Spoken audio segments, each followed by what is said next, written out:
మన ఊరి రామాయణం రివ్యూ ఏంటో చూద్దాం. ఎలాంటి పాత్ర అయినా చేయగల సత్తా ఉన్న నటుడు ప్రకాష్ రాజ్. తన అద్భుతమైన నటనతో ఎన్నో సినిమాలకు విజయం దక్కేలా చేశారు. ప్రకాష్ రాజ్ నటుడుగానే కాకుండా నిర్మాతగా, దర్శకుడిగా తానేంటో నిరూపించుకున్నారు. తాజాగా ఆయన స్వీయ దర్శకత్వంలో తెరకెక్కించిన మన ఊరి రామాయణం ప్రకాష్ రాజ్తో పాటుగా ప్రియమణి, సత్యదేవ్ ఇతర కీలక పాత్రలో నటించిన ఈ సినిమా నేడు ప్రేక్షకుల ముందుకు వచ్చింది.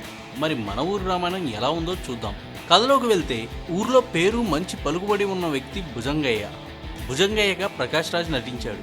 మంచి వ్యక్తిగా తన కుటుంబంతో సమాజంలో మంచిగా జీవితం గడపాలనేది భుజంగయ్య కోరిక. అలాంటి మనిషి కుటుంబంతో చిన్న గొడవ పడి ఆ కోపంలో ఒకరోజు ఓ వేశ్యతో సరదాగా గడపాలనుకుంటాడు.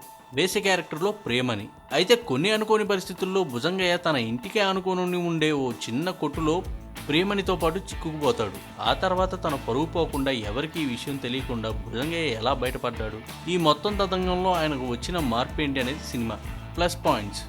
ఈ సినిమాకి ప్రధాన బలం ప్రకాష్ రాజ్ నటన. ఆయన ఎంచుకున్న కథనం అని చెప్పుకోవాలి. అందరి దృష్టిలో రాముడిలా, మంచివాడిలా కనిపించే మనిషికి రావణాసురుడి తరహాలో తప్పుడు ఆలోచన వస్తే ఏమవుతుంది అనే ఆలోచన కథగా మలిచిన విధానం చాలా బాగుంది.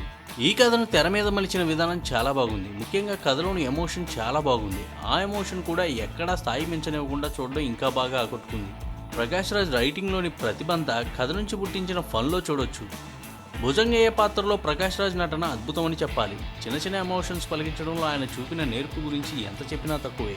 క్లైమాక్స్ సన్నివేశాలు అయితే ఆయన నటన అద్భుతమని చెప్పాలి. ప్రియమణి తన పాత్రలో ఒదిగిపోయి నటించింది. ఎండ్ కార్డ్ పడే సమయంలో ప్రియమణి నటన సింప్లీ సూపర్ పని అనాల్సిందే. మైనస్ పాయింట్స్ ఏంటో చూద్దాం. ఫస్ట్ హాఫ్లో కొన్ని చోట్ల కథ వేగం తగ్గి బోర్ కొట్టించడం మైనస్గా చెప్పుకోవచ్చు. ముఖ్యంగా కొన్ని చోట్ల అనవసరమైన సన్నివేశాలతో కథలోకి వెళ్లకుండా పక్కదారులు పట్టినట్లు అనిపిస్తుంది.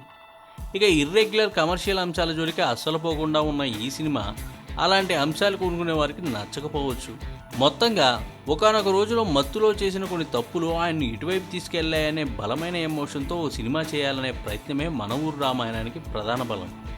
నటులంతా అద్భుతంగా నటించడం మన ఊరు రామాయణానికి మరో బలం. ఈ సినిమాలో రెగ్యులర్ కమర్షియల్ అంశాలు లేకపోవడం మైనస్. మన ఊరి రామాయణం రాముడిలా కనిపించిన వ్యక్తిలో రావణాసుడిని బయటకు చూపించే సినిమా అని ఒక మాటలో చెప్పొచ్చు.